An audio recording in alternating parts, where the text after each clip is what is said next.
तो मुकेश जी ਜਿਹੜੇ ਹੈ ਉਹ ਸਪੈਸ਼ਲੀ ਤੌਰ ਤੇ ਪਹੁੰਚੇ ਹੋਏ। ਜੀ ਰੀਸਟਾਰਟ ਕਰਿਓ, ਆਵਾਜ਼ ਨਹੀਂ ਸੀ ਆ ਰਹੀ, ਹੁਣ ਜਾ ਰਹੀ ਹੈ। ਸ਼ੁਰੂ ਤੋਂ ਕਰ ਲਓ ਜਿਹੜਾ ਕਰਿਓ। ਸਤਿਕਾਰਯੋਗ ਸਾਥੀਓ, ਤੁਹਾਨੂੰ ਸਭ ਨੂੰ ਪਤਾ ਹੈ ਕਿ ਅੱਜ 2 ਮਈ ਦੀ ਆਪਣੀ ਜਿਹੜੀ ਹੀਅਰਿੰਗ ਸੀਗੀ ਹਾਈ ਕੋਰਟ ਦੇ ਵਿੱਚ। ਸੋ ਸਾਥੀਓ, ਆਪਣੇ ਕੋਲ ਅੱਜ ਹੀਅਰਿੰਗ ਦੇ ਵਿੱਚ ਜੋ ਗੱਲਬਾਤ ਹੋਈ ਹੈ ਉਸ ਬਾਰੇ ਤੁਹਾਨੂੰ ਜਿਹੜਾ ਉਹ ਸਾਰਾ ਡੀਪਲੀ ਤੌਰ ਤੇ ਜਿਹੜਾ ਉਹ ਦੱਸਾਂਗੇ।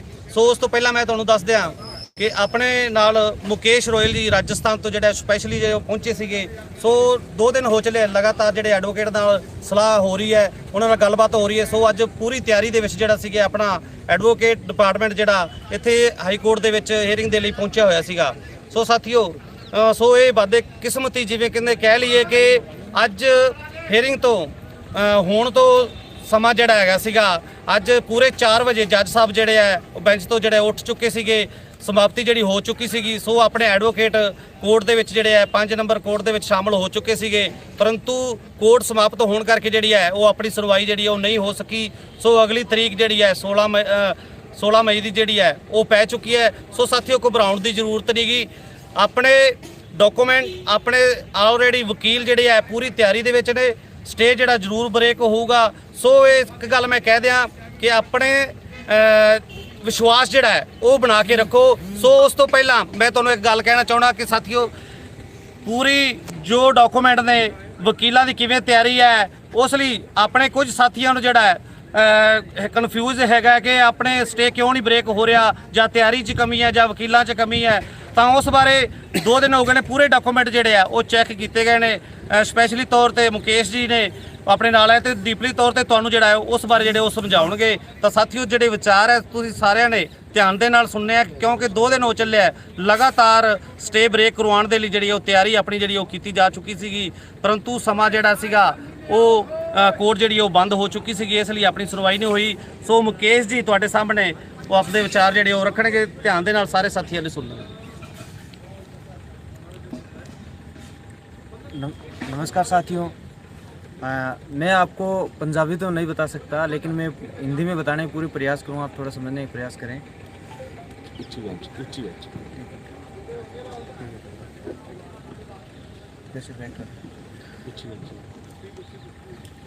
साथियों, आपके एडवोकेट्स बहुत ही अच्छी तैयारी के साथ थे और आपकी पूरी टीम ये चाहती है कि इस भर्ती को कैसे न कैसे सिरे लगाया जाए, मतलब इसको पूरी की जाए।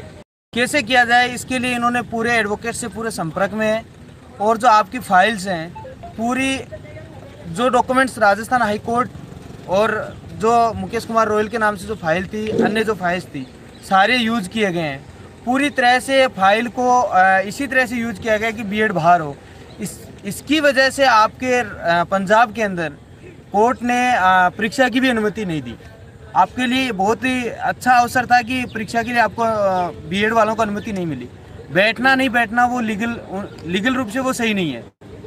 साथियों, अब आगे जो आज सुनवाई नहीं हो पाई, इसके बारे में दीपक जी जो आपके प्रधान जी हैं उन्होंने पूरा बता दिया है।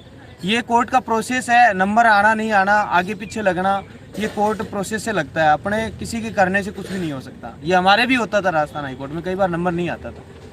तो साथियों, अगली सुनवाई जो 16 मई है, उसमें पूरी जो फाइल है डिपार्टमेंट आपका वो भी पूरी तरह से तैयार है, और आपकी टीम है वो बहुत ही अच्छा कार्य कर रही है, जिसमें मैंने पूरी तरह से फाइलें वगैरह पूरी हमने सभी ने मिलकर थी और आप डिस्कस भी किया आपके एडवोकेट से।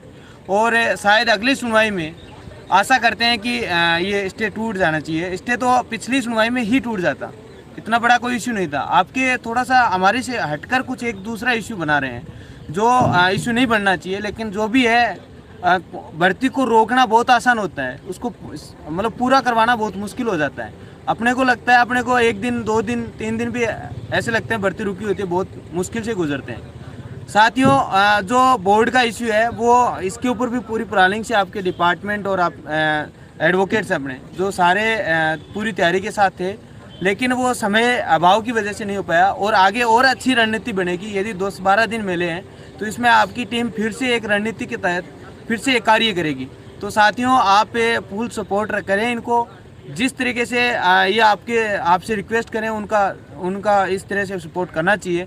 साथियों, ये ज़रूरी नहीं, हमारे भी कई बार कई भर्तियों में 1.5 साल स्टे रह जाता है।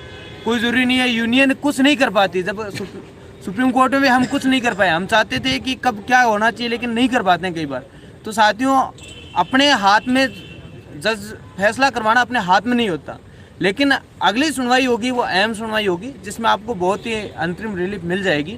तो साथियों अपने भगवान गॉड जो भी आप अपने परमात्मा जो भी मानते हैं उनको उनसे प्रार्थना करें, वो ही सब कुछ हल कर सकते हैं। अपने एक माध्यम होते हैं कोर्ट में जाने का वो, और पूरा ये ज़रूर है कि आपको किसी प्रकार की टीम के ऊपर शंका करने की कोई आवश्यकता भी नहीं है, क्योंकि इनकी फाइल, इनकी ड्राफ्टिंग वगैरह, इनके सीनियर एडवोकेट्स बहुत ही अच्छे हैं, वो फुल तैयारी के साथ हैं, वो भी चाहते हैं इसमें रिलीफ मिले। आज पूरे टाइम आपके सीनियर एडवोकेट्स अवेलेबल रहे कोर्ट 3 बजे 2-3 बजे से लगातार, लेकिन नहीं हो पाई, वो कोर्ट की प्रोसेसिंग थी। तो साथियों इसी के साथ धन्यवाद, आप जुड़े रहें। ਸਾਰੇ ਵੀਰਵਾਰਾਂ ਦੇ ਆਪ ਸਾਥੀਆਂ ਨੂੰ ਸਤਿ ਸ੍ਰੀ ਅਕਾਲ। ਸਾਥੀਓ ਜਿਵੇਂ ਪਿਛਲੇ ਸਮੇਂ ਤੋਂ ਆਪਾਂ ਦੇਖਦੇ ਹਾਂ ਵੀ ਹਰ ਇੱਕ ਹੀਅਰਿੰਗ ਤੋਂ ਬਾਅਦ ਆਪਣੇ ਸਾਥੀ ਦੇ ਵਿਚਾਰ ਹੁੰਦੇ ਨੇ ਕਿ ਸਟੇ ਟੁੱਟ ਨਹੀਂ ਸਕਿਆ, ਇਹਦੇ ਵਿੱਚ ਜ਼ਿਆਦਾ ਯੂਨੀਅਨ ਦੀ ਕਮੀ ਆ ਜਾਂ ਪ੍ਰੂਫਾਂ ਦੀ ਕਮੀ ਆ ਜਾਂ ਐਡਵੋਕੇਟਸ ਦੀ ਕਮੀ ਆ। ਸਾਥੀਓ ਇਸ ਵਾਰ ਸਾਡੇ ਸਾਥੀ ਰਾਜਸਥਾਨ ਤੋਂ ਆਏ ਸੀ, ਕਿਉਂਕਿ ਇਹਨਾਂ ਨੇ ਉੱਥੇ ਪਹਿਲਾਂ ਕੇਸ ਲੜੇ ਹੋਏ ਸੀ ਸੁਪਰੀਮ ਕੋਰਟ ਦੇ ਵਿੱਚ ਵੀ ਹਾਈ ਕੋਰਟ ਦੇ ਵਿੱਚ ਵੀ। ਚਲੋ ਸਾਨੂੰ ਲੱਗਿਆ ਵੀ ਸ਼ਾਇਦ ਕਈ ਵਾਰ ਹੋ ਸਕਦਾ ਵੀ ਇਹਨਾਂ ਕੋਲ ਪ੍ਰੂਫ ਕੋਈ ਅਲੱਗ ਤੋਂ ਹੋਵੇ ਜੋ ਸਾਡੇ ਕੋਲ ਨਾ ਹੋਵੇ, ਪਰ ਜਦ ਅਸੀਂ ਸਾਰੀਆਂ ਫਾਈਲਾਂ ਚੈੱਕ ਕਰੀਆਂ, ਇੱਕ ਦਿਨ ਪਹਿਲਾਂ ਮੁਕੇਸ਼ ਜੀ ਮੇਰੇ ਕੋਲ ਪਹੁੰਚ ਗਏ ਸੀਗੇ, ਅਸੀਂ ਰਾਤ ਨੂੰ ਵੀ ਸਾਰੀ ਤਿਆਰੀ ਕਰੀ ਤਾਂ ਮਾਰਨਿੰਗ ਵੀ ਸਾਰੀ ਫਾਈਲ ਚੱਕੀ, ਇੱਕ ਜਿਹੜਾ ਐਵੀਡੈਂਸ ਸੀ ਉਹ ਸੇਮ ਸੀ, ਸਾਰਾ ਕੁਝ ਪੂਰੀ ਤਿਆਰੀ 'ਚ ਸੀਗਾ। ਪਰ ਜਿਹੜਾ ਪ੍ਰੋਬਲਮ ਹੋ ਰਹੀ ਆ, ਪ੍ਰੋਬਲਮ ਆਪਣੇ ਇਕੱਲਾ ਬੀਐਡ ਐਲੀਜੀਬਲ ਨੋਟ ਐਲੀਜੀਬਲ ਵਾਲਾ ਮੈਟਰ ਨਹੀਂ, ਆਪਣੇ ਹੋਰ ਵੀ ਮੈਟਰ ਨੇ, ਜਿੰਨਾ ਕਰਕੇ ਬੀਐਡ ਵਾਲੇ ਨੇ ਜਿਹੜੇ ਉਹਨਾਂ ਨੂੰ ਡੇਟ ਲੈਣੀ ਆਸਾਨ ਹੁੰਦੀ ਆ, ਪਰ ਕਿਸੇ ਚੀਜ਼ ਦਾ ਫੈਸਲਾ ਕਰਵਾਉਣਾ ਬਹੁਤ ਮੁਸ਼ਕਿਲ ਹੁੰਦਾ। ਉਹਨਾਂ ਨੇ ਫੈਸਲਾ ਨਹੀਂ ਕਰਵਾਉਣਾ ਕਿਉਂਕਿ ਉਹਨਾਂ ਨੂੰ ਪਤਾ ਵੀ ਫੈਸਲੇ ਤੋਂ ਅਸੀਂ ਹਾਰ ਚੁੱਕੇ ਹਾਂ, ਤੇ ਫੈਸਲਾ ਉਹਨਾਂ ਨੇ ਕਰਵਾਉਣਾ ਨਹੀਂ ਹੈਗਾ। ਸਿਰਫ ਉਹਨਾਂ ਦਾ ਮਕਸਦ ਕਿੰਨੀ ਹੁੰਦੀ, ਉਹਨਾਂ ਦੀ ਜਿਹੜੀ ਪੂਰੀ ਤਾਕਤ ਆ ਉਹ ਡੇਟ ਲੈਣ ਤੇ ਹੁੰਦੀ ਆ। ਇੰਨਾ ਮਾੜਾ ਕੋਈ ਵੀ ਨਹੀਂ ਹੁੰਦਾ ਕਿ ਇੱਕ ਆਪਣਾ ਪੂਰਾ ਜ਼ੋਰ ਲਾ ਕੇ ਡੇਟ ਨਾ ਲੈ ਸਕੇ। ਤਾਂ ਸਾਡਾ ਮਕਸਦ ਹੁੰਦਾ ਉਹਨਾਂ ਨੂੰ ਹਰਾਉਣਾ, ਸਟੇ ਤੜਵਾਉਣਾ, ਭਰਤੀ ਪੂਰੀ ਕਰਵਾਉਣਾ। ਉਹ ਵੀ ਇੱਕ ਮੈਟਰ ਦੇ ਨਹੀਂ, ਸਾਨੂੰ 2-2 3-3 ਮੈਟਰ ਤੇ ਜਾ ਕੇ ਜਿਹੜਾ ਉਹ ਡਿਫੈਂਡ ਕਰਨਾ ਪੈ ਰਿਹਾ, ਜਿਹਦੇ ਵਿੱਚ ਸਮਾਂ ਲੱਗ ਜਾਂਦਾ ਗਾ। ਪਹਿਲਾਂ ਵੀ ਉਹਨਾਂ ਨੇ ਫਸਟ ਬੈਂਚ ਤੇ ਜਿਹੜੀ ਸਟੇ ਲੈਣ ਦੀ ਕੋਸ਼ਿਸ਼ ਕੀਤੀ, ਪਰ ਉਹਨਾਂ ਨੂੰ ਨਾ ਤਾਂ ਸਟੇ ਮਿਲੀ ਤੇ ਨਾ ਹੀ ਉਹਨਾਂ ਨੂੰ ਫਾਰਮ ਅਪਲਾਈ ਕਰਨ ਦੀ ਅਪਰੂਵਲ ਮਿਲੀ। ਇਹ ਹੋਇਆ ਇਕੱਲੇ ਪੰਜਾਬ ਦੇ ਵਿੱਚ, ਸਾਰੇ ਕਿਤੇ ਬੀਐਡ ਨੂੰ ਅਪਰੂਵਲ ਮਿਲ ਗਈ ਸੀ, ਪਰ ਇਕੱਲਾ ਪੰਜਾਬ ਇਹੋ ਜਿਹਾ ਸੀ ਸੂਬਾ ਸੀ ਜਿੱਥੇ ਉਹਨਾਂ ਨੂੰ ਕੋਈ ਅਪਰੂਵਲ ਨਹੀਂ ਮਿਲੀ ਸੀ ਬੀਐਡ ਨੂੰ ਕੰਸੀਡਰ ਹੋਣ ਦੀ। ਜਿਨ੍ਹਾਂ ਦੇ ਐਵੀਡੈਂਸ ਦਿਖਾਉਣ ਤੋਂ ਬਾਅਦ ਵੀ ਰਾਜਸਥਾਨ ਦੇ ਵਿੱਚ ਇਹਨਾਂ ਨੂੰ ਜਿਹੜੀ ਆਪਣੀ ਕੋਰਟ ਦੀ ਕਾਰਵਾਈ ਦੀ ਉਹਦੇ ਵਿੱਚ ਹੈਲਪ ਮਿਲੀ। ਪਰ ਸਾਥੀਓ ਡਬਲ ਬੈਂਚ ਦੀ ਇੱਕ ਵਾਰ ਸਟੇ ਫੇਰ ਹੋ ਜਾਂਦਾ, ਕਿਉਂਕਿ ਉਹਨਾਂ ਦੇ ਪੱਖ ਦੇ ਵਿੱਚੋਂ ਕੁਝ ਜੱਜਮੈਂਟ ਆਈ ਹੋਈ ਸੁਪਰੀਮ ਕੋਰਟ ਦੀ, ਜਿਹਦੀ ਕਰਕੇ ਸਟੇ ਹੋ ਗਿਆ। ਪਰ ਪਿਛਲੇ ਸਮੇਂ ਦੇ ਵਿੱਚੋਂ ਨਾ ਤਾਂ ਐਨਸੀਟੀ ਜਵਾਬ ਦੇ ਰਹੀ ਸੀ ਕੋਈ, ਨਾ ਯੂਨੀਅਨ ਆਫ ਇੰਡੀਆ ਜਵਾਬ ਦੇ ਰਹੀ ਸੀ।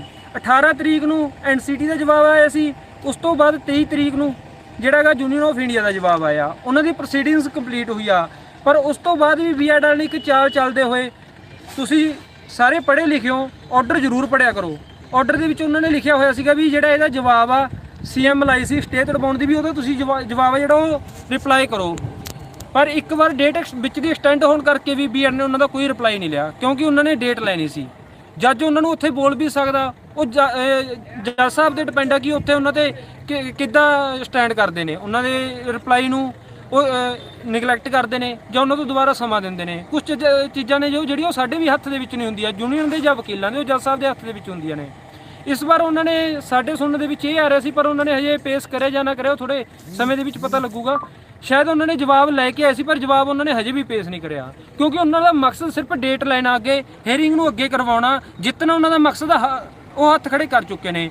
ਡੇਟ ਲੈਣਾ ਕੋਈ ਵੱਡੀ ਗੱਲ ਨਹੀਂ, ਸਾਨੂੰ ਸਾਡਾ ਕੇਸ ਖਰਾਬ ਨਾ ਹੋ ਜੇ, ਸਾਡੀ ਭਰਤੀ ਕਿਸੇ ਵੀ ਲੋਟ ਰੱਦ ਨਾ ਹੋ ਜੇ, ਕਿਸੇ ਵੀ ਪੁਆਇੰਟ ਦੇ ਭਰਤੀ ਨੂੰ ਕੋਈ ਆਂਚ ਨਾ ਆ ਜੇ, ਕਿਉਂਕਿ ਇੱਕ ਭਰਤੀ ਦੇ ਪਹਿਲਾਂ ਇਹ ਸਾਰਾ ਕੁਝ ਹੋ ਚੁੱਕਿਆ ਗਾ। ਉਸ ਭਰਤੀ ਤੇ ਹੋਣ ਦੇ ਬਾਵਜੂਦ ਵੀ ਅਸੀਂ ਭਰਤੀ ਨੂੰ ਪੂਰਾ ਕਰਵਾਉਣ ਦੀ ਕੋਸ਼ਿਸ਼ ਕਰ ਰਹੇ ਹਾਂ। ਉਹ ਕਿਵੇਂ ਕਰ ਰਹੇ ਹਾਂ ਤੇ ਉਹ ਕਿਵੇਂ ਸਾਡੇ ਲਈ ਐਵੀਡੈਂਸ ਨੇ, ਕੀ ਸਾਡੇ ਵਿਰੋਧ 'ਚ ਆ, ਕੀ ਸਾਡੇ ਪੱਖ 'ਚ ਆ, ਕੁਝ ਗੱਲਾਂ ਨੇ ਅਸੀਂ ਤੁਹਾਡੇ ਨਾਲ ਸ਼ੇਅਰ ਨਹੀਂ ਕਰ ਸਕਦੇ, ਕਿਉਂਕਿ ਉਹ ਸਾਨੂੰ ਵੀ ਪਤਾ ਵੀ ਕੁਝ ਚੀਜ਼ਾਂ ਹੋਣ ਦੇ ਬਾਵਜੂਦ ਵੀ ਅਸੀਂ ਇਹ ਸਾਬਤ ਕਰਨਾ ਚਾਹੁੰਦੇ ਵੀ ਉਹ ਚੀਜ਼ਾਂ ਨਹੀਂ ਹੋਈਆਂ, ਸਭ ਕੁਝ ਹੈਗਾ। ਕੁਝ ਚੀਜ਼ਾਂ ਨਾ ਹੋਣ ਦੇ ਬਾਵਜੂਦ ਵੀ ਅਸੀਂ ਇਹ ਗੱਲ ਕਰ ਰਹੇ ਹਾਂ ਵੀ ਕੁਝ ਚੀਜ਼ਾਂ ਹੈਗੀਆਂ ਨੇ ਜਿੰਨਾ ਕਰਕੇ ਇਹ ਭਰਤੀ ਤੇ ਕੋਈ ਹੋਰ ਇਫੈਕਟ ਨਹੀਂ ਹੈਗਾ, ਓਨਲੀ ਮੈਟਰ ਹੈ ਜੋ ਬੀਐਡ ਤੇ ਈਟੀਟੀ ਦਾ। ਤਾਂ ਸਾਥੀਓ ਥੋੜੇ ਸਿਆਣੇ ਬਣੋ, ਤੁਸੀਂ ਵੀ ਮੈਟਰ ਨੂੰ ਸਮਝਿਆ ਕਰੋ, ਮੈਟਰ ਕੀ ਹੈ ਤੇ ਹੁਣ ਕੀ ਚੱਲ ਰਿਹਾ। ਤਾਂ ਇਸ ਦੇ ਵਿੱਚ ਯੂਨੀਅਨ ਦਾ ਸਾਥ ਦਿਓ ਤਾਂ ਕਿ ਉਹ ਅੱਗੇ ਜਿਹੜੇ ਉਹ ਜਿੱਤ ਨੂੰ ਬਰਕਰਾਰ ਰੱਖੇ ਤੇ ਤੁਹਾਡੇ ਸਾਰਿਆਂ ਨੂੰ ਜੁਆਇਨ ਕਰਵਾ ਸਕੇ, ਕਿਉਂਕਿ ਜੁਆਇਨ ਕਰਵਾਉਣਾ ਇੱਕ ਬਹੁਤ ਵੱਡਾ ਇਸ਼ੂ ਬਣਿਆ ਹੋਇਆ। ਇਸ਼ੂ ਕੀ ਆ, ਭਰਤੀ ਦੇ ਵਿੱਚ ਕਮੀਆਂ ਨੇ ਜੋ ਬਹੁਤ ਜ਼ਿਆਦਾ ਨੇ। ਜਿਹੜੀ ਆਪਾਂ ਨੂੰ ਸਾਰਿਆਂ ਨੂੰ ਸਰਕਾਰ ਦੀ ਵੀ ਐਨਸੀਟੀ ਦੀ ਸਾਰੇ ਜਿਹੜੀ ਜ਼ਿੰਮੇਵਾਰੀ ਉਹ ਇੱਕ ਯੂਨੀਅਨ ਨਿਭਾਉਣੀ ਪੈ ਰਹੀ ਆ। ਐਨਸੀਟੀ ਦੀ ਜ਼ਿੰਮੇਵਾਰੀ, ਯੂਨੀਅਨ ਆਫ ਇੰਡੀਆ ਦੀ ਜ਼ਿੰਮੇਵਾਰੀ, ਪੰਜਾਬ ਸਰਕਾਰ ਦੀ ਜ਼ਿੰਮੇਵਾਰੀ, ਜੋ ਜ਼ਿੰਮੇਵਾਰੀ ਇਹਨਾਂ ਨੇ ਨਿਭਾਉਣੀ ਤੇ ਉਹ ਇਕੱਲੇ ਯੂਨੀਅਨ ਨੂੰ ਨਿਭਾਉਣੀਆਂ ਪੈ ਰਹੀਆਂ ਨੇ, ਜਿਹੜੀਆਂ ਸ਼ੁਰੂ ਤੋਂ ਇਹ ਨਿਭਾਉਂਦਾ ਰਿਹਾ ਗਾ। ਤੇ ਉਹਦੇ ਲਈ ਕੁਝ ਸਮਾਂ ਲੱਗ ਸਕਦਾ। ਇੰਨਾ ਕੁ ਤੁਸੀਂ ਵੀ ਸਿਆਣੇ ਬਣੋ ਵੀ ਜੋ ਸਭ ਕੁਝ ਹੁੰਦਾ ਨਾ ਜੱਜ ਦੇ ਹੱਥ 'ਚ ਹੁੰਦਾ, ਯੂਨੀਅਨ ਦੇ ਹੱਥ ਦੇ ਵਿੱਚ ਕੁਝ ਵੀ ਨਹੀਂ ਹੁੰਦਾ। ਪਰ ਫਿਰ ਵੀ ਅਸੀਂ ਚਲੋ ਸਾਡੇ ਮਨ ਦੇ ਵਿੱਚ ਸ਼ੰਕਾ ਸੀ ਵੀ ਸ਼ਾਇਦ ਕੋਈ ਕਮੀ ਹੋਵੇ, ਸਾਡੇ 'ਚ ਵੀ ਹੋ ਸਕਦਾ, ਕਿਉਂਕਿ ਸਾਰੇ ਇਨਸਾਨ ਨੇ, ਕਮੀਆਂ ਕਿਸੇ ਦੇ ਵਿੱਚ ਵੀ ਰਹਿ ਸਕਦੀਆਂ ਨੇ, ਵੀ ਸ਼ਾਇਦ ਸਾਡੇ 'ਚ ਕੋਈ ਕਮੀ ਨਾ ਹੋਵੇ। ਅਸੀਂ ਮੁਕੇਸ਼ ਜੀ ਨੂੰ ਬੁਲਾਇਆ, ਇਹਨਾਂ ਨੇ ਡਾਕੂਮੈਂਟ ਦੇਖੇ, ਇੱਕ ਡਾਕੂमेंट डिटो था और सभी फाइल में सारिया फाइलों के विच जो हैडलाइन उनके पॉइंट किए हुए सी वो सारे उन्होंने परफेक्ट थी, जो असीं एक दिन पहला रात को 3 बजे तक डिस्कशन करते रहे थे। तो साथियों किते कोई कमी नहीं हैगी, सिर्फ कमियां तो तुहाडी सोच दे विच आ, कमियां तुहाडी समझ दे विच आ, क्योंकि जो चीज़ां होंदियां ने तुसीं साडी जगह ते आके देखो, वो चीज़ां नूं करवाउणा बहुत औखा हुंदा, कहना बहुत सौखा हुंदा। मैं कह दिंदा जे जज अज 20 मिनट होर रुक जादा, पर नहीं रुकिया। ਜਾਂ ਅਸੀਂ ਕਹਦੇ ਜਿਹੜਾ ਸਾਡਾ ਨੰਬਰ ਤੇ ਇੰਨੇ ਟਾਈਮ ਪਹਿਲਾਂ ਆ ਜਾਂਦਾ, ਜਾਂ ਅਸੀਂ ਕਹਿ ਸਕਦੇ ਸੀਗੇ ਵੀ ਜੱਜ ਨੇ ਪਹਿਲਾਂ ਭਰਤੀਆਂ ਕਰਤੀਆਂ, ਇਹ ਨਹੀਂ ਕਰ ਸਕਦਾ, ਇਹਨਾਂ ਨੂੰ ਕਰ ਦਿੰਦਾ। ਉਹ ਗੱਲਾਂ ਕਰਨੀਆਂ ਸੌਖੀਆਂ ਹੁੰਦੀਆਂ ਨੇ, ਵਰਬਲੀ ਉਹ ਹੋ ਸਕਦੀਆਂ ਨੇ, ਪਰ ਉਹਨਾਂ ਨੂੰ ਇੱਕ ਕਿਸੇ ਰੂਪ ਦੇ ਵਿੱਚ ਲੈ ਕੇ ਆਉਣਾ, ਸੱਚਾਈ ਦੇ ਵਿੱਚ ਲੈ ਕੇ ਆਉਣਾ, ਉਹਨੂੰ ਐਪਲੀਕੇਬਲ ਕਰਵਾਉਣਾ, ਉਹ ਇੱਕ ਬਹੁਤ ਵੱਡਾ ਮੁਸ਼ਕਲ ਕੰਮ ਹੁੰਦਾ ਗਾ। ਜਦ ਕਿ ਸਾਡੇ ਵਿਰੋਧੀ ਵੀ ਉਨੇ ਉਹਦੇ ਵਿੱਚ ਹੋਣ। ਹੁਣ ਕਈ ਸਾਥੀ ਵੱਲੋਂ ਕੀਤਾ ਜਾਂਦਾ ਵੀ ਤੁਸੀਂ ਸੀਨੀਅਰ ਵਕੀਲ ਕਰੇ ਨੇ। ਸਾਥੀਓ ਸੀਨੀਅਰ ਵਕੀਲਾਂ ਨੇ ਕੰਮ ਕੋਈ ਜਦੋਂ ਜੱਜਮੈਂਟ ਰਾਜਸਥਾਨ ਦੇ ਵਿੱਚ ਆਈ ਸੀ ਉਸ ਤੋਂ ਬਾਅਦ ਨਹੀਂ ਕੰਮ ਕਰਨ ਲੱਗੇ, ਕੋਈ ਸੁਪਰੀਮ ਕੋਰਟ ਦੇ ਵਿੱਚ ਕੇਸ ਜਾਣ ਤੋਂ ਬਾਅਦ ਨਹੀਂ ਕਰਨ ਲੱਗੇ। ਸੀਨੀਅਰ ਵਕੀਲ ਸਾਡੇ ਉਦੋਂ ਦੇ ਨੇ ਜਦ ਇਹਨਾਂ ਨੂੰ ਅਪਰੂਵਲ ਵੀ ਨਹੀਂ ਮਿਲੀ ਤੀ ਪੇਪਰ ਦੇ ਵਿੱਚ ਅਪਲਾਈ ਕਰਨ ਦੀ, ਤੇ ਇਹਨਾਂ ਨੂੰ ਪੇਪਰ ਦੇ ਵਿੱਚ ਬੈਠਣ ਦੀ ਉੱਥੇ ਕੋਈ ਸਟੇ ਵੀ ਨਹੀਂ ਲੈਣ ਦਿੱਤਾ। ਇਹ ਸਾਡੇ ਜਿਹੜੇ ਸੀਨੀਅਰ ਐਡਵੋਕੇਟ ਨੇ ਉਹਦਾ ਕੰਮ ਕਰ ਰਹੇ ਨੇ, ਜਦ ਪੂਰੀ ਯੂਨੀਅਨ ਆਫ ਇੰਡੀਆ ਸਾਰੇ ਵਿਰੋਧ ਦੇ ਵਿੱਚ ਸੀ। ਜਿੱਥੇ ਫੈਸਲਾ ਹਿਮਾਚਲ ਦੇ ਵਿੱਚ ਵੀ ਸਾਡੇ ਵਿਰੋਧ ਦੇ ਵਿੱਚ ਆਏ ਸੀ, ਸਾਡੇ ਸਾਰੀਆਂ ਭਰਤੀ ਜਿਹੜੀਆਂ ਬੀਐਡ ਨਾਲ ਕੰਪਲੀਟ ਹੋ ਰਹੀਆਂ ਸੀ, ਕਿਤੇ ਵੀ ਈਟੀਟੀ ਦਾ ਵਜੂਦ ਨਹੀਂ ਸੀ। ਸਿਰਫ 2 ਸੂਬਿਆਂ ਦੇ ਵਿੱਚ ਈਟੀਟੀ ਦਾ ਵਜੂਦ ਬਚਦਾ ਦਿਖਦਾ ਸੀ, ਉਹ ਸੀਗਾ ਰਾਜਸਥਾਨ ਤੇ ਪੰਜਾਬ। ਅਸੀਂ ਦੋਨੇ ਸਟੇਟ ਉਦੋਂ ਦੇ ਹੀ ਇੱਕ ਦੂਜੇ ਦੇ ਲਿੰਕ ਦੇ ਵਿੱਚ ਆ ਤੇ ਈਟੀਟੀ ਨੂੰ ਬਚਾਉਣ ਦੀ ਪੂਰੀ ਕੋਸ਼ਿਸ਼ ਹੈ। ਤੇ ਅੱਜ ਇਸ ਮੁਕਾਮ ਤੇ ਪਹੁੰਚਿਆ ਵੀ ਈਟੀਟੀ ਬਚ ਗਈ, ਪਰ ਪ੍ਰੋਬਲਮ ਕੀ ਹੈ ਵੀ ਫੈਸਲਾ ਕਿੰਨਾ ਜਲਦੀ ਹੋਵੇ। ਉਹਦੇ ਲਈ ਉਹਨਾਂ ਦੇ ਸਟੇਟ ਦੇ ਕੁਝ ਕੀਤੇ ਹੋਏ ਕੰਮ ਉਹਨਾਂ ਦੇ ਪੱਖ ਦੇ ਵਿੱਚ ਵਗ ਜਾਂਦੇ ਨੇ ਤੇ ਉਹ ਸਾਡੇ ਵਿਰੋਧ ਦੇ ਵਿੱਚ ਵਗ ਜਾਂਦੇ ਨੇ। ਉਹਨਾਂ ਨੂੰ ਡੇਟ ਲਾਈਨ ਦੇ ਵਿੱਚ ਆਸਾਨੀ ਹੋ ਜਾਂਦੀ, ਸਾਨੂੰ ਉਹ ਕੰਮ ਕਰਨ ਨੂੰ ਜਿਹੜੀ ਕਠਿਨਾਈ ਪੈਦਾ ਕਰਦੇ ਨੇ। ਤਾਂ ਸਾਥੀਓ ਸਾਰੀ ਚੀਜ਼ ਨੂੰ ਤੁਸੀਂ ਇੰਨੇ ਪੜ੍ਹੇ ਲਿਖੇ ਹੋਗੇ, ਸਾਰੀ ਚੀਜ਼ ਨੂੰ ਤੋਲ ਨਾਪ ਕੇ ਕਰਿਆ ਕਰੋ, ਕਿਉਂਕਿ ਜੋ ਇੱਥੇ ਕੰਮ ਹੁੰਦਾ ਸਭ ਕੁਝ ਜੱਜ ਸਾਹਿਬ ਦੇ ਹੱਥ 'ਚ ਹੁੰਦਾ। ਅਸੀਂ ਉਹਨਾਂ ਨੂੰ ਆਪਦਾ ਬਿਆਨ ਕਰ ਸਕਦੇ ਹਾਂ, ਉਹਨਾਂ ਕੋਈ ਚੀਜ਼ ਨੂੰ ਅਸੀਂ ਕਰ ਸਕਦੇ ਵੀ ਨਹੀਂ, ਪਰ ਕਈ ਚੀਜ਼ਾਂ ਪਹਿਲਾਂ ਜੋ ਹੋ ਚੁੱਕੀਆਂ ਨੇ ਉਹਨਾਂ ਨੂੰ ਵੀ ਇਹ ਕਹਿਣਾ ਵੀ ਹਾਂ ਜੋ ਜੱਜ ਸਾਹਿਬ ਕਹਿ ਚੁੱਕੇ ਨੇ ਵੀ ਨਹੀਂ ਹੈਗੀ, ਉਹਨਾਂ ਚੀਜ਼ਾਂ ਨੂੰ ਵੀ ਕਹਿਣਾ ਵੀ ਉਹ ਹੈਗੀਆਂ ਨੇ।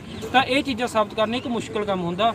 ਤਾਂ ਸੋ ਸਾਥੀਓ ਸਾਰੇ ਸਾਥ ਦਿਓ, ਸਿਆਣੇ ਬਣੋ, ਗੱਲ ਨੂੰ ਸਮਝਿਆ ਕਰੋ। ਤਰਕ ਕਰਨਾ ਕੋਈ ਵੱਡੀ ਗੱਲ ਨਹੀਂ, ਤਰਕ ਤਾਂ ਕਿਸੇ ਵੀ ਚੀਜ਼ ਤੇ ਹੋ ਸਕਦਾ, ਤਰਕ ਕਰਨਾ ਵੱਡੀ ਗੱਲ नहीं, उस चीज़ को समझना बहुत बड़ी गल है।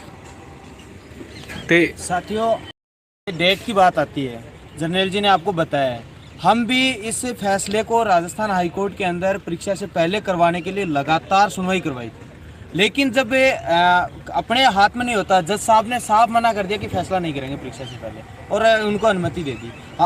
हमें भी राजस्थान के साथियों ने कोई मतलब एक बार कुछ लोगों को दुख हुआ, हमें भी हुआ, लेकिन हमें उसको दुख को इस संघर्ष को और आगे अलग तरीके से लड़ा और हमें जोश मिला कि अपने को इनको बाहर करना है, कि कुछ भी हो जाए ये परीक्षा में बैठे हैं परिणाम नहीं आने देंगे, इनको शामिल नहीं होने देंगे। तो वो परीक्षा में बैठने के लिए वो क्या करते थे, केवल परीक्षा से पहले कोर्ट से डेट की मांग करते थे, एडजोन करवाते रहते, बार बार परीक्षा की डेट, परीक्षा से पहले कोर्ट को डेट लेने के लिए मतलब एकदम से एडवांस रहते थे।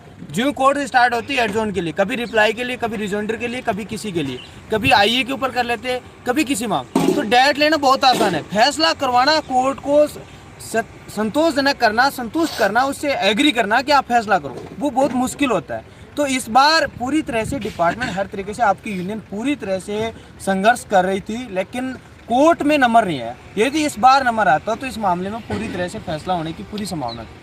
जो भी है अंतरिम राहत जरूर मिल जाती है, लेकिन अब अगली सुनवाई होगी उसमें मिलेगी। आपको यूनियन अभी भी कुछ कार्य के लिए रणनीति के तहत करेगी, तो उसमें आप सहयोग करें और आपको इस मामले में किसी भी तरीके से डरने की जरूरत नहीं है कि बीएड वाला इश्यू तो लगभग 90% 99% खत्म हो चुका है। अब केवल आपका बोर्ड का इश्यू है, वो जल्द ही आपका खत्म हो जाए। अगली सुनवाई में उनको किसी प्रकार से तारीख ना लेने दी जाएगी, ना ले सकते हो। हाँ जी, सारिਆਂ ਨੂੰ ਪਿਆਰ ਭਰੀ ਸਤਿ ਸ੍ਰੀ ਅਕਾਲ। ਤਾਂ ਸਾਥੀਓ ਬੜੀ ਬਰੀਕੀ ਦੇ ਵਿੱਚ ਤੁਹਾਨੂੰ ਆਪਣੇ ਮੁਕੇਸ਼ ਰੋਇਲ ਜੀ ਜਿਹੜੇ ਰਾਜਸਥਾਨ ਤੋਂ ਸਪੈਸ਼ਲੀ ਆਏ ਸੀਗੇ ਔਰ ਜਰਨੈਲ ਨਾਗਰਾ ਜੀ ਆਪਣੇ ਕਾਨੂੰਨੀ ਸਲਾਹਕਾਰ, ਉਹਨਾਂ ਨੇ ਬਰੀਫ ਦੇ ਵਿੱਚ ਸਭ ਕੁਝ ਤੁਹਾਨੂੰ ਦੱਸਤਾ ਹੈਗਾ। ਸੋ ਨਮੋਸ਼ੀ ਤਾਂ ਦੇਖੋ ਹੁੰਦੀ ਹੈ ਨਾ ਹਰ ਵਾਰ, ਜਿਹੜਾ ਹੈਗਾ ਬਹੁਤ ਸਾਨੂੰ ਐਕਸੈਪਟੇਸ਼ਨਸ ਹੁੰਦੀਆਂ ਹੈਗੀਆਂ ਕਿ ਇਸ ਵਾਰ ਜਿਹੜਾ ਹੈਗਾ, ਔਰ ਇਸ ਵਾਰ ਤਾਂ ਖਾਸ ਤੌਰ ਤੇ ਜਿਹੜਾ ਹੈ ਉਹ ਆਪਾਂ ਦੇਖ ਰਹੇ ਹੈਗੇ ਸੀ ਕਿ ਸਟੇ ਜਿਹੜੀ ਹੈ ਉਹ ਤੜਵਾਉਣੀ ਜਿਹੜੀ ਹੈਗੀ ਆ ਉਹ ਟੁੱਟਣੀ ਵੀ ਸੀਗੀ ਹਰ ਹਾਲ ਦੇ ਵਿੱਚ, ਕਿਉਂਕਿ ਕੋਈ ਵੀ ਜਿਹੜੀ ਆ ਕਮੀ ਨਹੀਂ ਹੈਗੀ ਸੀਗੀ। ਔਰ ਖਾਸ ਗੱਲ ਇਹ ਹੈਗੀ ਸੀਗੀ ਕਿ ਇਸ ਵਾਰ ਆਪਣੇ ਸੀਨੀਅਰ ਐਡਵੋਕੇਟ ਆਤਮਾ ਰਾਮ ਜੀ ਜਿਹੜੇ ਉਹ 2 ਘੰਟੇ ਤੋਂ ਲਗਾਤਾਰ ਜਿਹੜਾ ਉਹ ਕੋਰਟ ਦੇ ਵਿੱਚ, ਔਰ ਉਹਨਾਂ ਦੇ ਨਾਲ ਜਿਹੜੇ ਸੀਨੀਅਰ ਐਡਵੋਕੇਟ ਅਮਿਤ ਝਾਂਜੀ ਜੀ ਜਿਹੜੇ ਹੈਗੇ ਔਰ ਆਪਣੇ HS ਸੈਣੀ ਔਰ ਡਿਪਾਰਟਮੈਂਟ ਤੋਂ ਨਵਦੀਪ ਛਾਪੜਾ ਜੀ, ਮਤਲਬ ਕਿ ਆਪਾਂ ਕਹਿ ਸਕਦੇ ਹਾਂ ਕਿ ਇੰਨੀ ਜ਼ਿਆਦਾ ਤਿਆਰੀ ਦੇ ਨਾਲ ਜਦੋਂ ਅਸੀਂ ਅੰਦਰ ਜਾਂਦੇ ਹੈਗੇ ਆ, ਨੰਬਰ ਆਉਂਦਾ ਹੈਗਾ, ਤਾਂ ਉਸ ਤੋਂ ਪਹਿਲਾਂ ਲਗਭਗ ਇੱਕ ਕ੍ਰਿਮੀਨਲ ਕੇਸ ਸ਼ਾਇਦ ਹੈਗਾ ਸੀਗਾ, ਤਾਂ ਉਹਦੇ ਉੱਪਰ ਲਗਭਗ 45 ਮਿੰਟ ਲੱਗਦੇ ਹੈਗੇ ਆ। ਤਾਂ 45 ਮਿੰਟ ਲੱਗਣੇ ਦੀ ਵਜ੍ਹਾ ਕਰਕੇ ਔਰ 15 ਮਿੰਟ ਸਰਕਾਰੀ ਵਕੀਲ ਉਸ ਦੇ ਅਗੇਂਸਟ ਬੋਲਦਾ, ਲਗਭਗ ਉਹ ਘੰਟਾ ਖਾ ਜਾਂਦੇ ਆ ਉਸ ਕੇਸ ਦੀ। ਕੇਸ ਨੰਬਰ ਜਿਹੜਾ ਹੈਗਾ ਸੀਗਾ 225, ਜਿਹੜਾ ਤੁਸੀਂ 229 ਜਦੋਂ ਤੁਹਾਨੂੰ ਸ਼ੋਅ ਹੋ ਰਿਹਾ ਹੈਗਾ ਸੀਗਾ ਉਹਦੇ ਵਿੱਚ, ਤਾਂ ਉਦੋਂ 225 ਨੰਬਰ ਕੇਸ ਚੱਲ ਰਿਹਾ ਸੀਗਾ, ਜਿਹਦੀ ਵਜ੍ਹਾ ਕਰਕੇ ਕੀ ਹੋਇਆ ਕਿ ਇੰਨਾ ਜ਼ਿਆਦਾ ਸਮਾਂ ਲੱਗਿਆ। ਔਰ ਉਸ ਦੀ ਵਜ੍ਹਾ ਕਰਕੇ ਜਿਹੜਾ ਹੈ ਕਿ ਆਪਣਾ ਨੰਬਰ ਜਦੋਂ ਜਾ ਕੇ ਆਪਣੇ ਆਤਮਾ ਰਾਮ ਜੀ ਮੂਰੇ ਬੈਠੇ ਹੁੰਦੇ ਹੈਗੇ ਆ, ਤੇ ਇੱਕ ਸਪੋਰਟ ਹੀ ਜਿਹੜਾ ਹੈਗਾ ਆਪਣੇ ਜਿਹੜੇ ਦੋਨੋਂ ਜੱਜ ਜਿਹੜੇ ਆ ਉਹ ਕੀ ਹੈ ਖੜੇ ਹੋ ਕੇ ਬਾਹਰ ਚਲੇ ਕਰਕੇ ਇੱਕ ਵਾਰ ਫਿਰ ਨਮੋਸ਼ੀ ਦਾ ਸਾਹਮਣਾ ਆਪਾਂ ਨੂੰ ਕਰਨਾ ਪੈ ਰਿਹਾ ਹੈਗਾ। ਇੱਕ ਵਾਰ ਫਿਰ ਤੋਂ ਤੁਹਾਨੂੰ ਵੀ ਸਾਰਿਆਂ ਨੂੰ ਸ਼ਾਇਦ ਨਿਰਾਸ਼ ਹੋਣਾ ਪੈ ਰਿਹਾ, ਲੇਕਿਨ ਇਹਦੇ ਵਿੱਚ ਕੋਈ ਵੀ ਕੁਝ ਨਹੀਂ ਕਰ ਸਕਦਾ। ਆਪਣੀ ਥੋੜਾ ਜਿਹਾ ਹੋਰ ਸਬਰ ਬਹੁਤ ਜ਼ਿਆਦਾ ਕਰ ਲਿਆ। ਹਰ ਵਾਰ ਕੁਝ ਲੋਕ ਹੁਣ ਤੰਜ ਵੀ ਕੱਸ ਰਹੇ ਹੋਣਗੇ, ਕਮੈਂਟਸ ਵੀ ਆ ਰਹੇ ਹੋਣਗੇ, ਹਾਂ ਪਤਾ ਹੀ ਸੀ ਇਹਨਾਂ ਨੇ ਲਾਸਟ ਤੇ ਹੀ ਕੁਝ ਹੀ ਬੋਲਣਾ ਹੈਗਾ। ਇਹ ਮੈਂ ਗਰੁੱਪਾਂ ਦੇ ਵਿੱਚ ਅਸੀਂ ਅਕਸਰ ਦੇਖ ਰਹੇ ਹੈਗੇ ਹਾਂ ਕਿ ਲੋਕ ਬਹੁਤ ਜ਼ਿਆਦਾ ਤੰਜ ਦੇ ਵਿੱਚ ਲੈ ਰਹੇ ਹੈਗੇ, ਬਹੁਤ ਜ਼ਿਆਦਾ ਹਾਸੋ ਹੋਏ ਨੇ, ਮਜ਼ਾਕੀਆ ਤੌਰ ਤੇ ਮਜ਼ਾਕੀਆ ਲਹਿਜੇ ਦੇ ਵਿੱਚ ਕਮੈਂਟ ਵੀ ਕਰ ਰਹੇ ਹਾਂ ਕਿ ਜੂਨੀਅਰ ਨੇ ਇਹੀ ਕੁਝ ਹੀ ਆ ਕੇ ਬੋਲਣਾ ਹੁੰਦਾ ਕਿ ਲਾਸਟ ਤੇ ਆ ਕੇ ਇਹੀ ਚੀਜ਼ ਬੋਲਣਗੇ ਕਿ ਹਾਂ ਟਾਈਮ ਅੱਗੇ ਹੋ ਗਿਆ, ਤਰੀਕ ਅੱਗੇ ਮਿਲ ਗਈ, ਜਾਂ ਉਹਨਾਂ ਨੂੰ ਟਾਈਮ ਘੱਟ ਮਿਲਿਆ, ਸੋ ਐਂਡ ਸੋ ਤਰ੍ਹਾਂ ਦੀ, ਮਤਲਬ ਕਿ ਇਸ ਤਰ੍ਹਾਂ ਦੇ ਕਮੈਂਟ ਕਰਕੇ ਵੀ ਜਿਹੜਾ ਸਾਡੇ ਸਾਥੀ ਜਿਹੜੇ ਆ ਉਹ ਸਾਨੂੰ ਲਗਾਤਾਰ ਟਾਰਗੇਟ ਕਰ ਰਹੇ ਔਰ ਕਰੀ ਵੀ ਜਾ ਰਹੇ ਹੈਗੇ ਆ। ਲੇਕਿਨ ਚਲੋ ਕੋਈ ਗੱਲ ਨਹੀਂ, ਵਾਹਿਗੁਰੂ ਦੀ ਕਿਰਪਾ ਦੇ ਨਾਲ, ਉਹਦੀ ਦਿੱਤੀ ਬਖਸ਼ਿਸ਼ ਦੇ ਨਾਲ, ਦਿੱਤੀ ਤਾਕਤ ਦੇ ਨਾਲ ਅਸੀਂ ਲਗਾਤਾਰ ਮਿਹਨਤ ਕਰ ਰਹੇ ਹਾਂ। ਪਿਛਲੇ 2 ਦਿਨਾਂ ਤੋਂ ਉਰੇ ਵੀ ਆਏ ਹੋਏ ਸੀਗੇ, ਦਿੱਲੀ ਵੀ ਗਏ, ਜਲਾਲਾਬਾਦ ਪ੍ਰੋਟੈਸਟ ਵੀ ਲਗਾਇਆ, ਕੰਟੀਨਿਊ ਚੱਲ ਰਹੇ ਹੈਗੀਆਂ। ਸੋ ਹੁਣ ਇਸ ਤੋਂ ਬਾਅਦ 2364 ਦੀ ਆਪਣੀ ਵਾਰੀ ਹੈਗੀ ਹੈ। 2364 ਦੀ 12 ਤਰੀਕ ਨੂੰ ਆਪਾਂ ਦੀ ਕੋਸ਼ਿਸ਼ ਰਹੂਗੀ ਪੰਜਾਬ ਦੇ ਏਜੀ ਨੂੰ ਰਿਪਰੈਜ਼ੈਂਟ ਕਰਵਾ ਕੇ, ਆਪਣੇ ਜਿਹੜੀ ਯੂਨੀਅਨ ਵੱਲੋਂ ਵੀ ਆਰੇ ਲੱਗੀ ਹੋਈ ਹੈ, ਸੋ ਹੋਰ ਵੀ ਦੂਸਰੀਆਂ ਕੁਝ ਆਪਣੇ ਅਲੱਗ-ਅਲੱਗ ਆਰੇ ਲੱਗੀਆਂ ਹੋਈਆਂ ਹੈਗੀਆਂ। ਸੋ 12 ਤਰੀਕ ਨੂੰ ਜਿਹੜਾ ਆਪਾਂ ਹੁਣ ਆਪਣੇ ਉਹਦੇ ਵਿੱਚ ਵੀ ਬਹੁਤ ਸਾਰੇ ਸਾਥੀਆਂ ਦਾ ਜਿਹੜਾ ਹੈਗਾ ਨੰਬਰ ਆ ਰਿਹਾ ਹੈਗਾ। ਸੋ ਵਾਹਿਗੁਰੂ ਅੱਗੇ ਅਰਦਾਸ ਕਰਨੀ ਕਿ 2364 ਜਿਹੜੀ ਹੈ ਉਹ 12 ਤਰੀਕ ਨੂੰ ਜਿਹੜਾ ਉਸ ਦੀ ਬਹਾਲੀ ਦਾ ਜਿਹੜਾ ਉਹ ਕੰਮ ਜਿਹੜਾ ਹੈਗਾ ਉਹ ਵੀ ਆਪਣਾ ਨਿਬੜਨਾ ਚਾਹੀਦਾ ਹੈਗਾ। ਔਰ ਨਾਲ ਦੀ ਨਾਲ ਜਿਹੜਾ 994 ਦਾ ਪੋਰਟਲ ਜਿਹੜਾ ਹੈਗਾ ਉਹ, ਜਿਵੇਂ ਕਿ ਆਪਾਂ ਨੇ ਮੀਤ ਹੇਅਰ ਨਾਲ ਜਲਾਲਾਬਾਦ ਗੱਲ ਕਰੀ ਸੀਗੀ ਕਿ ਜਲਦੀ ਨਰੋਲ ETT ਬੇਸ ਤੇ ਜਿਹੜਾ ਉਹ ਵੀ ਜਿਹੜਾ ਉਹ ਆਪਣੀ 994 ਦਾ ਜਿਹੜਾ ਪੋਰਟਲ ਜਿਹੜਾ ਉਹ ਓਪਨ ਹੋਣਾ ਚਾਹੀਦਾ ਹੈਗਾ। ਬਾਕੀ ਜਿਹੜੀਆਂ ਗੱਲਾਂ ਹੈਗੀਆਂ ਉਹ ਬਲਾਕ ਲੈਵਲ ਤੇ ਜੋ ਹੋਈਆਂ ਸੀਗੀਆਂ ਉਹ ਚਲੋ ਉਹ ਉੱਥੇ ਕਰੀਆਂ ਸੀਗੀਆਂ, ਕੁਝ ਗੱਲਾਂ ਨਹੀਂ ਆਪਾਂ ਓਪਨ ਕਰ ਸਕਦੇ। ਸੋ ਇਹ ਸਾਰੀਆਂ ਗੱਲਾਂ ਹੈਗੀਆਂ ਸੀਗੀਆਂ ਸਾਥੀਓ, ਸਾਥ ਦਿਓ ਔਰ ਪੂਰਾ ਤਨ ਮਨ ਧਨ ਦੇ ਨਾਲ ਜਿਹੜਾ ਸਾਥ ਦਿਓ। ਹਾਂਜੀ, ਧੰਨਵਾਦ ਜੀ। ਸਤਿ ਸ਼੍ਰੀ ਅਕਾਲ ਜੀ ਸਾਰਿਆਂ ਨੂੰ। ਮੈਂ ਲਗਭਗ ਸਭ ਦੇ ਜਿਹੜੇ ਕੁਐਸਚਨ ਪੜ੍ਹ ਰਿਹਾ ਸੀ ਲਾਈਵ ਚੈਟ ਦੇ ਵਿੱਚ, 3 ਤੋਂ 4 ਕੁਐਸਚਨ ਬਣੇ ਸੀ, ਮੈਂ ਸਭ ਦੇ ਜਵਾਬ ਦੇਵਾਂਗਾ। ਪਹਿਲਾ ਕੁਐਸਚਨ ਸੀਗਾ ਤੁਹਾਡਾ ਵੀ ਡੇਟ ਅੱਗੇ ਕਿਉਂ ਮਿਲੀ ਹੈ ਨਾ। ਡੇਟ ਦੇ ਬਾਰੇ ਸਭ ਕੁਝ ਦੱਸ ਦਿੱਤਾ ਆਪਣੇ ਜਿਹੜੇ ਸਾਥੀਆਂ ਨੇ ਪਹਿਲਾਂ, ਵੀ ਜਿਹੜਾ ਗਾ ਜੱਜ ਉੱਠ ਖੜਿਆ ਸੀ ਵੀ ਭਾਈ ਯੂਨੀਅਨ ਦਾ ਕੰਮ ਆ ਜਿਹੜਾ ਮਿਹਨਤ ਕਰਨਾ ਗਾ, ਤੇ ਮਿਹਨਤ ਕਰ ਰਹੇ ਆ। ਮੁਕੇਸ਼ ਜੀ ਨੂੰ ਇੱਥੇ ਬੁਲਾਇਆ ਸੀਗਾ ਆਪਾਂ ਨੇ, ਲਗਭਗ ਅੱਜ ਤੀਸਰਾ ਦਿਨ ਆਗਾ। 30 ਤਰੀਕ ਨੂੰ ਆਪਣੇ ਕੋਲ ਆਏ ਸੀਗੇ ਇਸ ਮੈਟਰ ਦੇ ਲਈ, ETT BEd ਲਈ, ਤੇ ਆਪਣਾ ਕਿਉਂਕਿ ਸੁਪਰੀਮ ਕੋਰਟ ਦੇ ਵਿੱਚ ਜਿਹੜਾ ਕੋਈ ਵੀ ਸਟੇ ਨਹੀਂ ਹੋਇਆ, ਪਰ ਹਾਈ ਕੋਰਟ ਦੇ ਵਿੱਚ ਸਟੇ ਆ। ਕਿਉਂਕਿ ਸਾਰੇ ਸਾਥੀ ਕਹਿ ਰਹੇ ਸੀਗੇ ਵੀ ਤੁਸੀਂ ਰਾਜਸਥਾਨ ਨਾਲ ਗੱਲ ਕਰੋ, ਤਾਂ ਅਸੀਂ ਨੇ ਮੁਕੇਸ਼ ਨੂੰ ਸਪੈਸ਼ਲੀ ਇੱਥੇ ਬੁਲਾ ਲਿਆ। ਕਾਹਦੇ ਲਈ? ਵੀ ਇਹਨਾਂ ਨੇ ਜਿਹੜਾ ਉੱਥੋਂ ਕੇਸ ਆ ਜਿਹੜਾ ਜਿੱਤਿਆ ਹੋਇਆਗਾ, ਠੀਕ ਆ ਨਾ। ਅਸੀਂ ਆਪਦੇ ਵੱਲੋਂ ਪੂਰੀ ਮਿਹਨਤ ਕਰ ਰਹੇ ਆਂਗੇ, ਠੀਕ ਹੈ। ਬਾਕੀ ਜਿਹੜਾ ਜੱਜ ਉੱਠ ਗਿਆ ਤਾਂ ਇਸ ਦੇ ਵਿੱਚ ਯੂਨੀਅਨ ਦੀ ਜਾਂ ਸਟੇਟ ਕਮੇਟੀ ਦੀ ਕੋਈ ਗਲਤੀ ਨਹੀਂ ਹੈਗੀ, ਕਿਉਂਕਿ ਇੱਥੇ ਜਿਹੜਾ ਗਾ ਸ਼ਾਰਟ ਆਊਟ ਆ, ਜਿਹੜੀ ਸਟੇ ਬ੍ਰੇਕ ਕਰਨੀ ਆ ਉਹ ਜੱਜ ਨੇ ਕਰਨੀ ਆ। ਸਾਡਾ ਮਕਸਦ ਪਰਫੈਕਟ ਜਿਹੜਾ ਗਾ ਆਰਗੂਮੈਂਟ ਰੱਖਣਾ, ਆਰਗੂਮੈਂਟ ਪੇਸ਼ ਕਰਨਾ, ਉਹ ਸਾਡੇ ਵੱਲੋਂ ਹੋ ਰਿਹਾ ਗਾ, ਠੀਕ ਹੈ। ਤੁਸੀਂ ਬਾਰ-ਬਾਰ ਕਹਿ ਰਹੇ ਸੀ ਵੀ ਜਰਦਿਸ਼ ਥਾਣੇ ਨਾਲ ਕੰਟੈਕਟ ਕਰੋ 3 ਦਿਨਾਂ ਤੋਂ ਸਾਡੇ ਨਾਲ ਹੀ ਸੀ ਮੁਕੇਸ਼, ਜਿਹੜਾ ਗਾ 3 ਦਿਨਾਂ ਤੋਂ ਅਸੀਂ ਮੀਟਿੰਗਾਂ ਕਰ ਰਹੇ ਸੀ ਵਕੀਲਾਂ ਦੇ ਨਾਲ। ਦੂਸਰਾ ਕੁਐਸਚਨ ਸੀਗਾ ਸਾਰੇ ਸਾਥੀਆਂ ਦਾ, ਮੈਨੂੰ ਉਮੀਦ ਆ ਵੀ ਤੁਸੀਂ ਸੈਟੀਸਫਾਈ ਹੋ ਗਏ ਹੋਵੋਗੇ ਪਹਿਲੇ ਕੁਐਸਚਨ ਤੋਂ। ਦੂਸਰਾ ਸੀਗਾ ਸੀਐਮ ਵਾਲਾ, ਜਿੱਥੇ ਸਾਰੇ ਜਿਹੜੇ ਕਹਿ ਰਹੇ ਸੀ ਵੀ ਸੀਐਮ ਲਾਓ ਡੇਟ ਅੱਗੇ ਲਾਉਣ ਲਈ। ਸਾਥੀਓ ਸਭ ਤੋਂ ਪਹਿਲਾਂ ਤਾਂ ਮੇਰਾ ਤੁਹਾਨੂੰ ਇੱਕ ਕੁਐਸਚਨ ਹੈਗਾ ਵੀ ਤੁਸੀਂ ਸਾਰੇ ਜਾਣੇ ਨਾ ਇੱਕ ਸੀਐਮ ਦਾ ਅਰਥ ਦੱਸ ਦਿਓ ਵੀ ਕੀ ਹੁੰਦਾਗਾ, ਹਨਾ। ਸੀਐਮ ਦਾ ਮਕਸਦ ਕੱਲਾ ਡੇਟ ਲੈਣਾ ਹੀ ਨਹੀਂ ਹੁੰਦਾ ਹੈਗਾ, ਠੀਕ ਹੈ ਨਾ। ਸੀਐਮ ਦਾ ਜਿਹੜਾ ਮਕਸਦ ਹੁੰਦਾ ਕੱਲਾ ਡੇਟ ਲੈਣਾ ਨਹੀਂ ਹੁੰਦਾ, ਉਹਦੇ ਵਾਸਤੇ ਇੱਕ ਬੇਸ ਦਾ ਵੀ ਹੋਣਾ ਬੜਾ ਜ਼ਰੂਰੀ ਆ। ਸੋ ਸਾਰੇ ਸਾਥੀਆਂ ਨੂੰ ਜਿੰਨੇ ਵੀ ਲਾਈਵ ਦੇਖ ਰਹੇ ਆ, ਮੈਨੂੰ ਇੱਕ ਜਿਹੜਾ ਸਾਡੀ ਕਮੇਟੀ ਨੂੰ ਵੀ ਇੱਕ ਜਿਹੜਾ ਤੁਸੀਂ ਬੇਸ ਚਾਹੁੰਦੇ ਹੋਗੇ ਵੀ ਸੀਐਮ ਲਾਉਣ ਦੇ ਲਈ ਬੇਸ ਜ਼ਰੂਰ ਦੱਸ ਦਿਓ ਵੀ ਕਿਸ ਬੇਸ ਤੇ ਲਾਉਣੀ ਆ। ਕਲੀਅਰ ਆ ਜੀ। ਤੇ ਤੀਸਰਾ ਸੀਗਾ ਵੀ ਅਸੀਂ ਤਾਂ ਬਾਈ ਹੈਲਪ ਕਰ ਰਹੇ ਆ, ਬਾਕੀ ਜੇ ਤੁਹਾਨੂੰ ਲੱਗਦੀ ਆ ਸਟੇਟ ਕਮੇਟੀ ਦੇ ਵਿੱਚ ਕਮੀ ਜਾਂ ਈਟੀਟੀ ਕੇਡਰ ਦੇ ਆਪਣੇ ਜਿਹੜੇ ਵਰਕ ਕਰ ਰਹੇ ਆ ਅੱਗੋਂ ਉਹਨਾਂ 'ਚ ਕਮੀ ਲੱਗਦੀ ਆ, ਤਾਂ ਤੁਸੀਂ ਇੱਕ ਕੰਮ ਕਰਿਓ, ਤੁਸੀਂ ਸਾਡੇ ਨਾਲ ਆਓ, ਅਸੀਂ ਦੇਖਾਂਗੇ ਤੁਹਾਨੂੰ। ਜੇ ਤੁਹਾਡਾ ਕੰਮ ਸਾਨੂੰ ਸਭ ਤੋਂ ਜਿਹੜਾ ਹੈਗਾ ਸਾਡੇ ਤੋਂ ਜ਼ਿਆਦਾ ਵਧੀਆ ਲੱਗਿਆ ਤਾਂ ਅਸੀਂ ਜਿਹੜਾ ਆਪਦੇ ਅਹੁਦੇ ਛੱਡ ਦਾਂਗੇ ਤੇ ਤੁਹਾਨੂੰ ਦੇ ਦੇਵਾਂਗੇ। ਸੋ ਧੰਨਵਾਦ ਜੀ, ਤਿੰਨਾਂ ਦੇ ਜਵਾਬ ਤੁਹਾਨੂੰ ਦੇ ਦਿੱਤੇ ਤੇ ਤੁਸੀਂ ਸਾਡੇ ਨਾਲ ਜਿਹੜਾ ਹੈਗਾ ਸੀਐਮ ਦੇ ਬੇਸ ਵਾਲੇ ਤੇ ਜ਼ਰੂਰ ਗੱਲ ਕਰਿਓ। ਧੰਨਵਾਦ ਜੀ।